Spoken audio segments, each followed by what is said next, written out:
Saludos a todos, bienvenidos a un nuevo episodio de mi podcast. Ya estamos en el número 6 y quería grabarlo con varios temas. Por eso fue que le puse temas varios o temas libres, porque vamos a estar hablando sobre diferentes temas, diferentes reflexiones que nos marcan incluso nuestra vida cotidiana.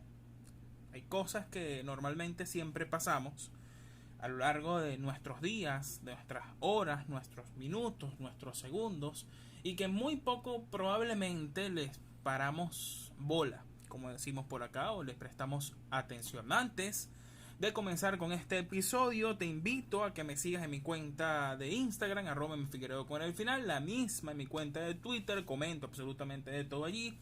Soy un poco más libre en Twitter, no sé por qué, pero me siento más cómodo, más libre, más tranquilo al momento de poder comentar cualquier tipo de situaciones. Y también eso no quiere decir que no estoy activo en Instagram, @mfigueredo con el final, la misma cuenta, repito, en Twitter. Y también puedes darle a suscribirse en este canal para que puedas tener la información de cuando me digne a colocar un nuevo episodio. Cuando digo dignes, porque entre los últimos episodios que he estado lanzando hay mucho tiempo de por medio, pero siempre digo que prometo lanzar más episodios con menos tiempo de por medio y al final no cumplo, pero esperemos esta vez pueda cumplir con mi palabra.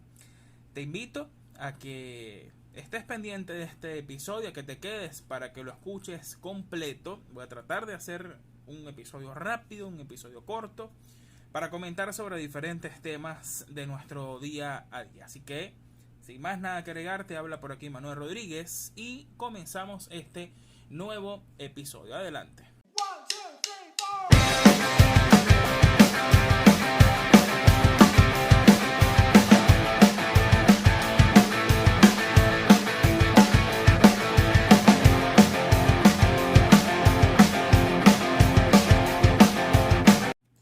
Comenzamos con este sexto episodio, un sexto episodio el cual, si ustedes vieran cómo me he animado en hacerlo y la manera en que lo estoy haciendo ustedes, y prometo subir dentro de poco un episodio ya para que ustedes me puedan ver, pero estoy de la manera más relajada posible. Y creo que todos los episodios, cuando uno se plantea un proyecto, uno tiene que gozarse su proyecto, uno tiene que gozarse lo que está haciendo, y yo disfruto mucho en hacer este podcast, que ya apenas tiene 6 episodios en 4 meses, es decir, un promedio de 1.2, 1.3 episodios por mes. Pero a pesar de que hemos hablado de diferentes temas, sí quiero dedicarle este episodio a diferentes temas, en realidad a temas que muchas veces nosotros vivimos en el día a día, podemos comentar, podemos sentir en el día a día, pero no nos detenemos un minuto a probablemente reflexionar sobre ellos. Y siempre llega ese momento en el cual tú te puedas sentar solo, o con tu pareja, o con tus amigos, o con un amigo, con una amiga, o con tus padres, con tu familia, y comienzas a reflexionar sobre esos temas, que muchos de ellos se dan por noticias en las redes sociales, por noticias en los diferentes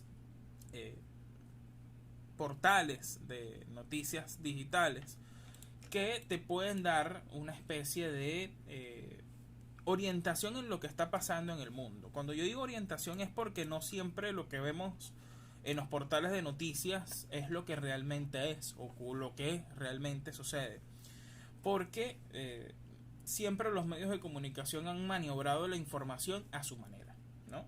A su manera, y eso no ha sido desde hace 10 años, 20 años, eso ha sido toda la vida. El que tiene el control de la comunicación tiene el poder de un país, incluso hasta del mundo. Y muchas personas que afirman diferentes teorías sobre esto. ¿Sobre qué temas vamos a comentar el día de hoy? Bueno, un tema muy importante, por lo menos para mí es importante, porque se da hace 2-3 días aproximadamente, y quería comentarlo porque me estaba chequeando en Twitter hace poco en la mañana el timeline, como se dice, la línea de tiempo, y me encontré con una noticia que, a pesar de que no conozco a la persona, pero sí la seguía mucho, es una venezolana residente en Barcelona, España, que se hizo viral por su enfermedad. Sufría un cáncer, no recuerdo específicamente el tipo de cáncer que tenía, pero sí era una persona muy joven, creo que no pasaba de los 21 años de edad aproximadamente. Y esta muchacha se llama, ya déjame buscar aquí el nombre, porque me impresionó muchísimo, creo que se llamaba Dali, algo así. Me impresionó muchísimo porque yo la seguía en Twitter y ella siempre iba poniendo su lo que era el progreso de la enfermedad. Un progreso de la enfermedad que te dejaba ver que desde que ella le diagnosticaron la enfermedad, ella se dedicó a tuitear todo lo que era cada una de las cosas que ella iba sufriendo. Ella comentaba las veces en que estuvo en el hospital, que fue gran parte del tiempo desde que la diagnosticaron con cáncer. Y hace recientemente se dio la noticia, incluso desde su propia cuenta de Twitter, que falleció. Y eso me lleva, y por eso es que toco este tema como primero en este episodio, porque vaya todo lo que estamos viviendo en el mundo de avances tecnológicos, avances científicos. Cuando me refiero a avances tecnológicos, el tema de la inteligencia artificial, que está de locos. O sea, la inteligencia artificial te explota la cabeza de una manera increíble, porque tú, con meter cualquier pregunta en un chat, por lo menos chat GPT, tú puedes obtener cualquier tipo de información. Incluso, bueno, para los que no conocen, yo estudio Derecho, y ya los profesores han comentado en varias oportunidades que están preocupados porque ya incluso tú puedes hacer todos los trabajos, o por lo menos los trabajos que te mandan, tú lo puedes hacer con esta aplicación, con este chat, con esta inteligencia artificial, que ha abierto el debate. ¿Es sana la inteligencia artificial o no? Pero para no desviarme un poco del tema, que ya la inteligencia artificial lo voy a comentar más adelante, han habido tantos avances tecnológicos y científicos con respecto a la tecnología, como yo lo mencioné, pero también con respecto a la ciencia. La ciencia ha avanzado increíblemente, e incluso fuimos capaces de conseguirle la vacuna a una enfermedad que mantuvo el mundo paralizado por más de un año y que cambió la realidad económica y social del mundo, del planeta entero. Pero no somos capaces, o por lo menos la ciencia es incapaz, de que en pleno siglo XXI, año 2023, con todas las tecnologías y los avances científicos que he mencionado, de incluso clonar un animal, somos incapaces, o la ciencia ha sido incapaz, de encontrarle una vacuna y una cura al cáncer. Hasta ahora hay medicamentos que funcionan no para curarlo. Yo por lo menos soy de las personas que dicen el cáncer no se cura. Que una persona le digan y cumplan su tratamiento de quimioterapia, radioterapia y los otros tratamientos que pueden haber, que pueden existir, que una persona, bueno, puede superar una etapa de la enfermedad. Yo considero que supera una etapa de la enfermedad, más no la termina de superar, porque es una enfermedad tan HDP, que tan hija de puta, por así decirlo, que al final una persona que se termina, entre comillas, curando, a los pocos meses o al año vuelve otra vez a recaer, y su vida va en una constante recaída de la enfermedad. Y ahí es donde tú dices, oye, pero verdaderamente se cura. O sea, verdaderamente la quimioterapia te cura. Yo tengo mis dudas con respecto a eso, pero es imposible que en pleno siglo XXI, año 2023, nosotros todavía seamos incapaces de conseguir la cura del cáncer o conseguir una vacuna. Una enfermedad que no es una enfermedad que está atacando desde hace 20 años para acá, de hace 30 años para acá, no. Se lleva muchísimo tiempo. Es una enfermedad que se ha llevado a millones de personas, que se lleva a cientos de miles de personas al año. Siempre terminas conociendo un amigo, o un amigo de un amigo, o un familiar que tiene cáncer o está muriendo de cáncer o murió del cáncer. De diferentes presentaciones, de diferentes maneras, pero terminan muriendo de cáncer. Personas jóvenes, que era lo que más me lamentaba de esta muchacha, una persona muy joven con una vida por delante, muy hermosísima, pero más allá del aspecto físico, más allá de la emotividad, de la emoción que tenía de vivir la vida, porque yo incluso la estuve viendo en su cuenta de Instagram y Twitter, y antes de la enfermedad era una persona muy llena de vida, que disfrutaba vivir, y llega esta enfermedad y le termina truncando la vida, se la termina arrebatando, se la termina quitando. Yo he conocido muchísimos familiares de personas con cáncer y llega un punto de sufrimiento en el cual, por más dolor, ellas llegan a decir, mira, yo creo que es mejor que mi familiar o X persona, yo creo que es mejor que fallezca, porque no merece vivir de esa manera, porque es una enfermedad que te toca muy duro, una enfermedad que te golpea. Y no solamente te golpea a ti, sino golpea a todo el círculo familiar de la persona que sufre de cáncer. Y es lamentable. Yo digo muy personalmente, y siempre he tenido esa manera de ver las cosas, que no es que no exista una cura o una vacuna contra el cáncer, capaz existe, y capaz lleva años y décadas descubierta, pero encerrada en una bóveda, porque no es lo suficientemente beneficioso para las farmacéuticas, para las grandes empresas farmacéuticas, el sacar una cura contra una enfermedad que les genera a ellos miles de millones de dólares al año en tratamiento. Yo no sé cuál puede ser la ganancia que puede tener una farmacéutica a nivel mundial, de una corporación farmacéutica a nivel mundial que haga este tipo de tratamiento, pero debe ser miles de millones de dólares, porque son tratamientos costosos y son tratamientos en los que no todo el mundo tiene acceso, y que es un tratamiento prolongado, es un tratamiento que incluso puede llevarse un tratamiento de por vida, porque todo depende de las veces que recaigas, y el simple hecho de tú conseguirle la cura o una vacuna a esa enfermedad, es decir, que haga que las personas dejen de sufrirla, te generaría a ti menos dinero de lo que te generaría vender el tratamiento.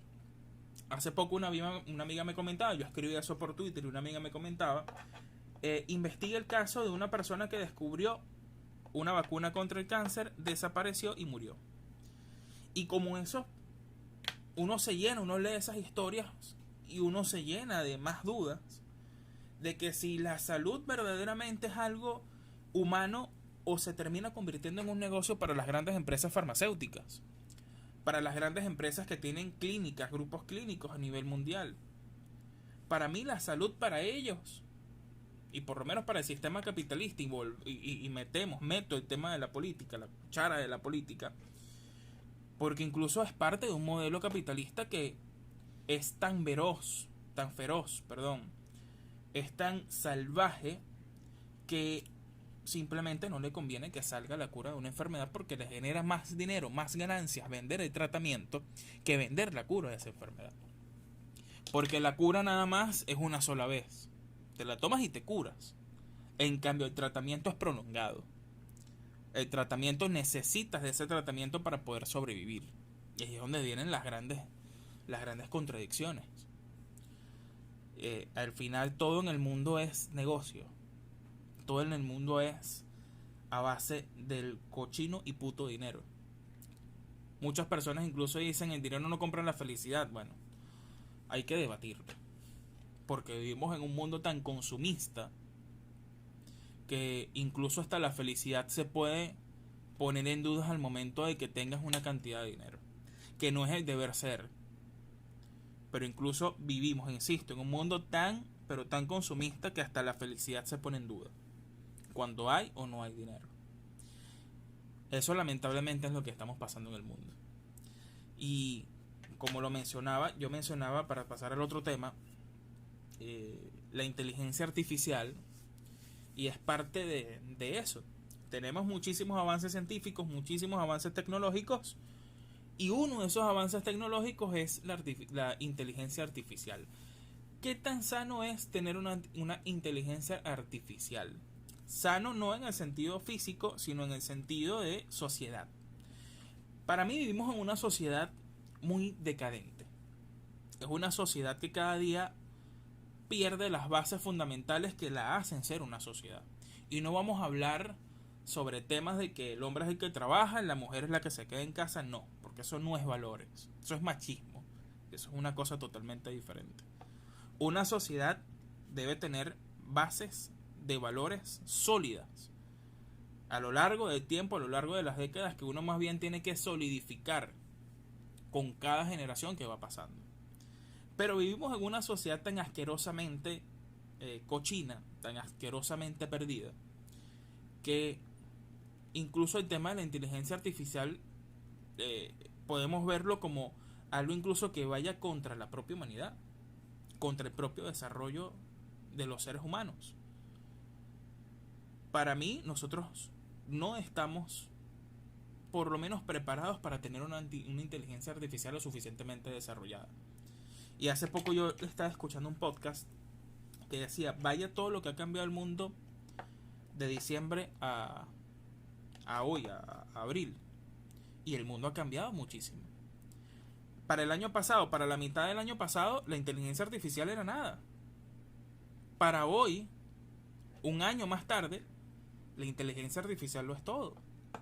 Y ojo, solamente estamos, entre comillas, disfrutando de esta inteligencia artificial de una manera estúpida, diría yo. Porque no tenemos el acceso, podemos tener el 1% o menos del 1% del uso de la inteligencia artificial. Imagínense si tuviéramos el 100% del uso de la inteligencia artificial. Y cuando digo que estamos preparados o no estamos preparados, no lo estamos. Han salido noticieros que uno dice son personas reales y no son personas reales. Y noticieros diciendo mentiras con personas creadas y un sistema creado, un noticiero creado bajo inteligencia artificial, al final es mentira. Yo me he comido más de un cuento de eso. Y terminan siendo mentira. Y después cuando me dicen, no, mira, es mentira, coño. Verga. Uno, más allá de impresionarse, a uno le da miedo. Pasaba con las fotos del Papa. Hace 2 semanas salieron unas fotos del Papa que voy a colocar por acá, en el cual se veía el Papa en una camilla con unos enfermeros, y eso alertó al mundo, porque era una foto tan real que tú te comes el cuento y tú piensas, vaya, el Papa está, y muchos gobiernos incluso en el mundo basados de esa enfermedad dijeron, vamos a orar por el Papa. Al final era una imagen falsa creada por la inteligencia artificial. Vean lo traumático que puede ser esto. Tú le pones a la inteligencia artificial qué pasa con, o quiero ver a fulano así, y te la crean y listo. Y el uso que se le puede dar a la inteligencia artificial, vamos a estar claros y vamos a ser sinceros, es el uso de un 90% negativo y un 10% entre positivo y muchas cosas. Pero siempre se le va a dar un uso negativo. Por ejemplo, esa foto del Papa. Y así muchísimas otras fotos. Incluso Alejandra Orat, que es una periodista de CNN, ella puso hace 3 semanas en Twitter, ella lanzó una imagen y decía, yo nunca me tomé esta sesión de fotos, pero son creadas bajo inteligencia artificial. Y eran unas fotos que tú pensabas que eran reales.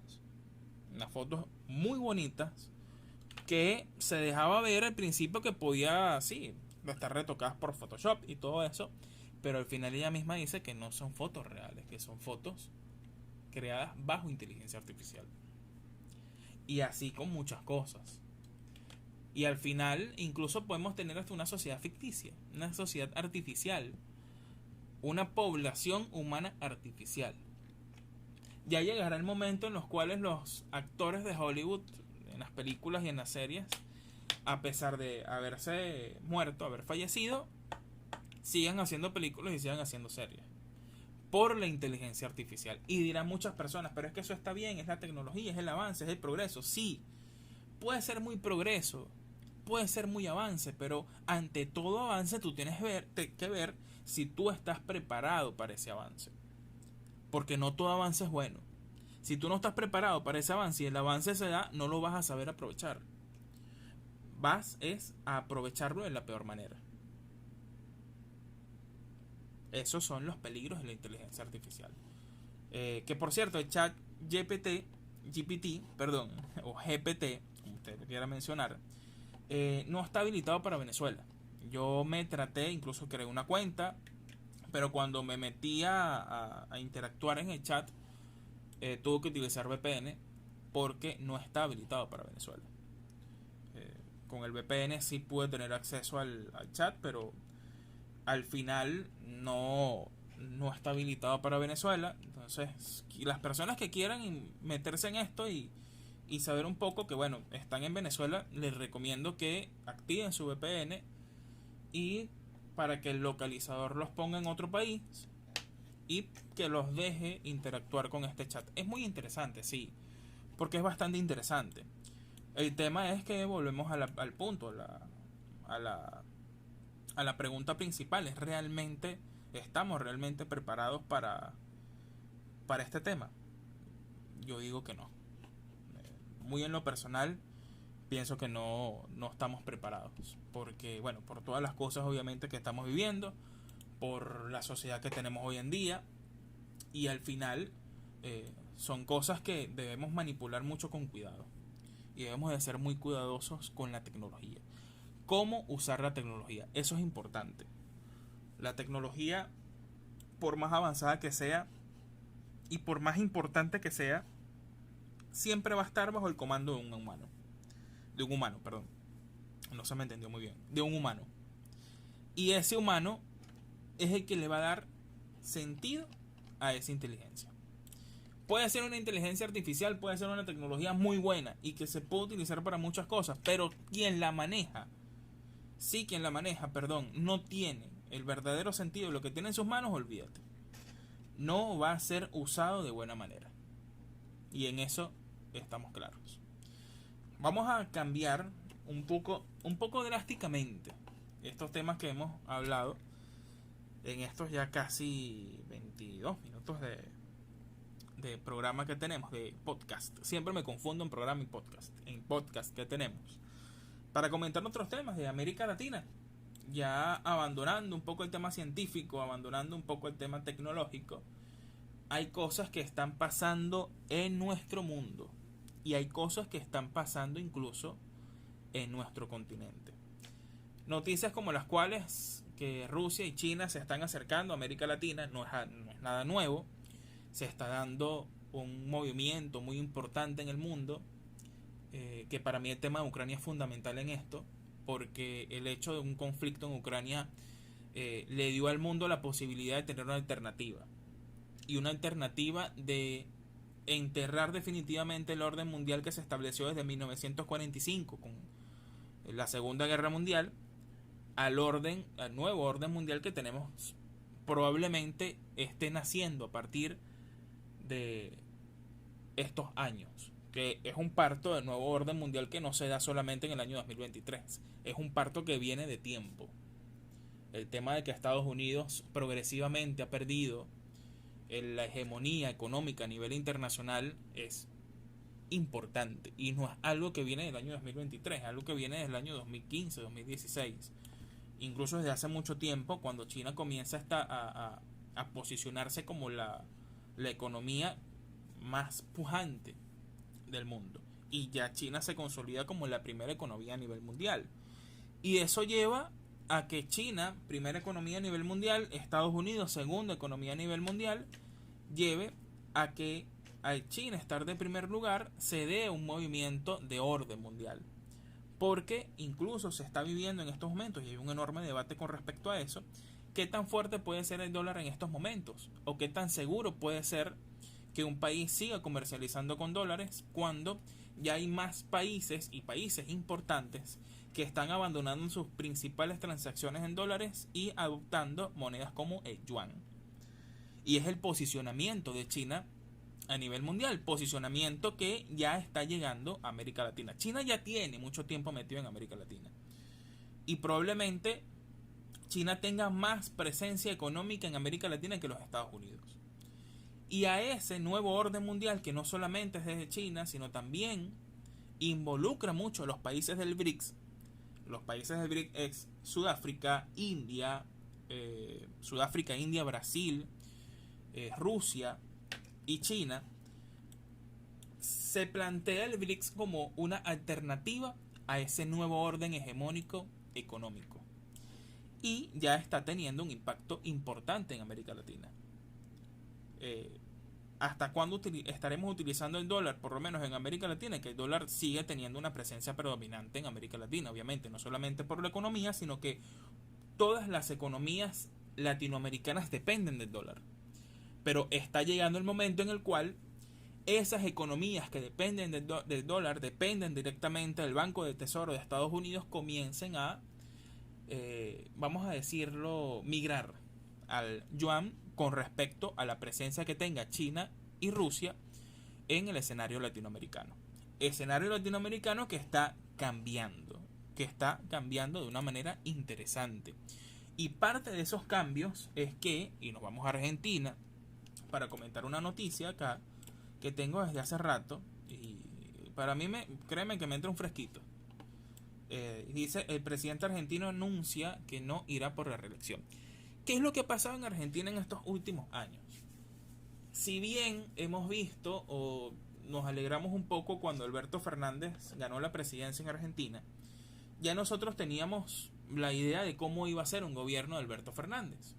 Era un gobierno que se iba a inclinar más hacia el centro, que iba a temer mucho al momento de tomar una postura a nivel mundial, con diferentes temas, como con respecto, como por ejemplo el tema de hacerle frente a los Estados Unidos, como lo está haciendo Brasil, como lo está haciendo México, hacerle frente al tema de Venezuela, que Alberto Fernández, desde que fue electo presidente, incluso desde la campaña, ha sido muy tibio al momento de interpretar el tema de Venezuela. Y eso con muchísimos temas, pero cuando nos vamos a lo local, al país, Argentina es un país que está viviendo una crisis económica que, si bien en gran parte no se debe al gobierno de Alberto Fernández, no se ha sabido manejar por el gobierno de Alberto Fernández. Es una crisis que viene por la deuda descomunal que dejó Mauricio Macri en el tiempo que fue presidente, una deuda increíble al Fondo Monetario Internacional, que ya nosotros sabemos qué es lo que sucede cuando un país le debe al Fondo Monetario Internacional, y ya vamos a hablar del Fondo Monetario Internacional, porque un candidato a la presidencia por parte de la oposición ya mencionó el Fondo Monetario Internacional. Pero ya nosotros vemos qué es lo que pasa cuando un país comienza a deberle al Fondo Monetario Internacional. Vienen medidas económicas radicales, no contra el empresariado, no contra los bancos, sino contra el pueblo. No contra los que más tienen, sino contra el pueblo. Y eso los argentinos pueden dar fe de qué es lo que ha pasado en el gobierno de Alberto Fernández, que le ha tocado, lo que le tocó en su momento, recibir un país totalmente endeudado y en el cual no se podía hacer muchas cosas. Era más la deuda que lo que estaba ingresando en el país. Y eso, sin duda alguna, ha impactado de manera negativa en el país como tal. Ahora, ¿cuál es el futuro del kirchnerismo, del peronismo argentino al momento de Alberto Fernández no ir a la reelección? Se ha sabido, incluso públicamente, que el propio kirchnerismo le ha solicitado, o le había solicitado a Alberto Fernández, no ser candidato a la reelección, para facilitar una transición incluso política dentro del kirchnerismo y que también involucraría el peronismo, que son dos corrientes del mismo bando, pero obviamente se han ido creando fracciones dentro del peronismo, y una de esas fracciones es el kirchnerismo.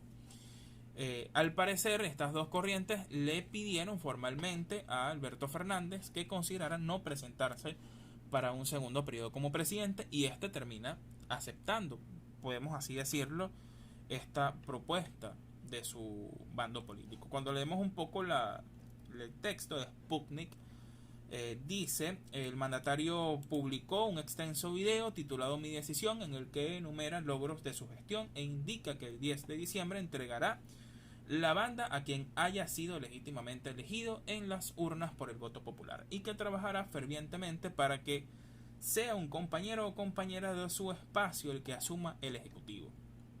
No he visto el video, de verdad lo admito, no he visto el video.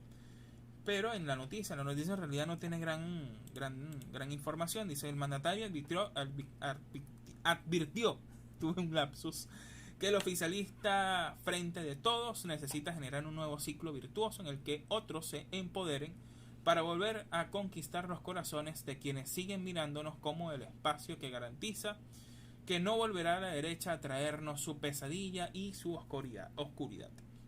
¿Cuál ha sido la presencia de Argentina en estos últimos tiempos? O desde que Alberto Fernández está en el poder para la izquierda continental, prácticamente nula.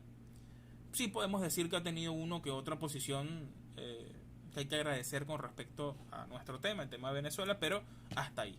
Ha sido una persona que yo entiendo la diplomacia de países, las relaciones exteriores, que tienen que guardar siempre las formalidades, pero una cosa es ser diplomático y otra cosa es renunciar a los fundamentos políticos que te llevaron a la presidencia. Y eso Alberto Fernández no lo ha tenido muy claro. Su figura incluso ya estaba desgastada desde el primer año que asumió el poder. Fue algo totalmente bestial lo que le vino a la izquierda en Argentina, el tener un presidente que no reaccionaba bien ante las crisis internas que se vivieron en el país. Muchas de esas crisis incluso incentivadas por la derecha argentina, que nosotros nos quejamos de la derecha venezolana, pero créanme que la derecha argentina, escudados de lo que es el tema de la libertad de expresión, puede llegar a ser incluso más sanguinaria que la derecha venezolana, que la derecha colombiana. Derecha colombiana que, y vamos a pasar al tema colombiano, derecha colombiana que, bueno, está ardiendo por herida. Y fíjense ustedes, hablando de Colombia, la derecha colombiana ardiendo por la herida y la derecha venezolana ardiendo por la herida, cuando el presidente Gustavo Petro viaja a los Estados Unidos a reunirse con Joe Biden, y uno de los principales temas que toca es el tema de Venezuela. ¿Por qué el tema de Venezuela?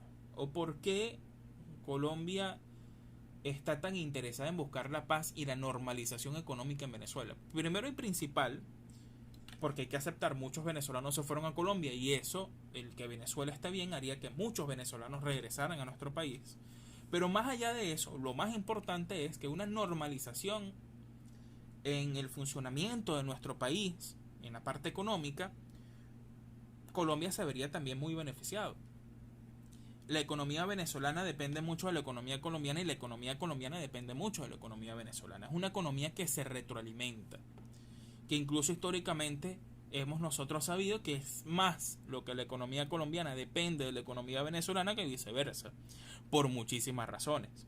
Pero una normalización en el tema venezolano, en el tema Venezuela, que eso tiene que partir por una serie de condiciones, una de ellas es por el levantamiento de las sanciones económicas, significaría para Venezuela un mejoramiento en su economía, pero también significaría para Colombia un mejoramiento en su economía. Por eso es que Gustavo Petro, más allá de lo que hizo Iván Duque, de generar conflicto entre venezolanos, de aupar gobiernos imaginarios, Gustavo Petro lo que hace es buscar el entendimiento entre un país que impuso sanciones y un país que sufrió la imposición de esas sanciones, por así decirlo. Incluso Gustavo Petro está recibiendo el día de hoy, que estoy grabando este episodio, está recibiendo una delegación opositora en Bogotá. Incluso eso es lo que hace que Petro acorte su estadía en Estados Unidos para poder atender a este grupo de la plataforma unitaria, para luego dar paso a una conferencia que va a haber entre el gobierno colombiano, el gobierno venezolano y la oposición venezolana en sus diferentes ramas. Incluso el presidente Petro dijo que no solamente iba a recibir a una parte de la oposición, que es decir, la plataforma unitaria, sino que también iba a unir a las otras corrientes opositoras, que siempre es importante. La oposición no es una sola, la oposición son varias, dependiendo de cómo la veas. Eso es muy, muy importante. La oposición es varia, diferente del punto de vista en que la veas. Mencionaba el tema del Fondo Monetario Internacional, y con esto voy a cerrar el episodio de hoy. Fondo Monetario Internacional. ¿Qué sucede cuando un país, especialmente latinoamericano, comienza a deber el Fondo Monetario Internacional? Vienen medidas que ya Venezuela las ha vivido. Producto de eso, tuvimos el Caracazo, una época perdida que fue la década de los 80, otra década perdida que fue la década de los 90, que no solamente se ve por el Caracazo, sino que también se ve por el quiebre de diferentes instituciones bancarias que dejaron a miles de venezolanos sin sus ahorros. Eso fue lo que generó el Fondo Monetario Internacional y que le costó al país saldar la deuda con el Fondo Monetario Internacional. ¿Qué es lo que plantea el candidato Benjamín Rauseo? Volver a pedir préstamos al Fondo Monetario Internacional para volver a repetir el ciclo. Aquí nosotros vemos cómo cuando no se sabe nada de política y cuando se tienen asesores básicos, suceden este tipo de cosas. Yo tenía tiempo que no veía, que no escuchaba por lo menos de un candidato opositor que no se mencionara el Fondo Monetario Internacional. Benjamín Rauseo ya lo hizo. ¿Qué es lo que pretende Benjamín Rauseo venderle al país? Más allá de chistes, más allá de burlas. Pues ya nosotros estamos viendo qué es lo que le pretende vender Benjamín Rauseo a Venezuela con respecto a un proyecto económico.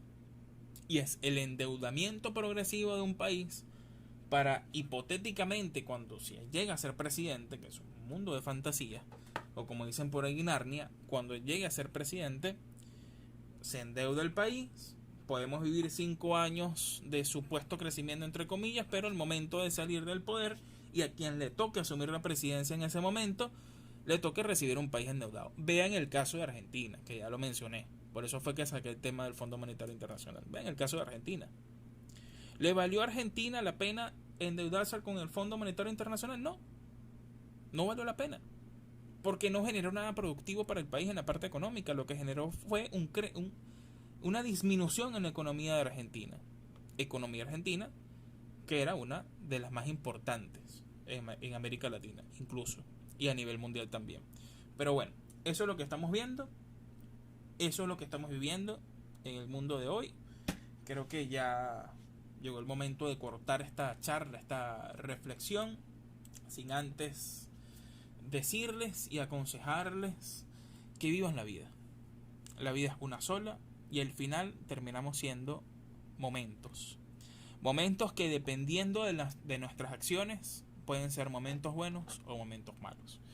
Y yo digo que siempre es bueno ser recordado por momentos buenos. Y momentos que no solamente te hayan generado a ti felicidad, sino que le hayan generado felicidad a muchísimas personas, especialmente las que te rodean.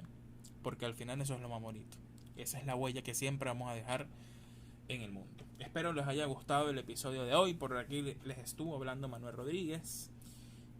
Voy a ir haciendo más videos como estos porque me lo disfruté. Y verdaderamente disfruté hacer este episodio. Antes de irme, quiero invitarte a que te suscribas, le des allí al botoncillo de suscribirse, actives la campanita para que te lleguen todas las notificaciones de cuando me digne a colocar un nuevo episodio. Te estuvo hablando por aquí Manuel Rodríguez, te mando un abrazo muy grande y agradecido porque te hayas quedado todo este tiempo. Puedes comentar aquí abajo en la barra de comentarios, puedes dejar tu comentario o escribirme en mis redes sociales que ya mencioné, @mfigueredo con R al final, tanto en Instagram como en Twitter. Te abrazo. Chao.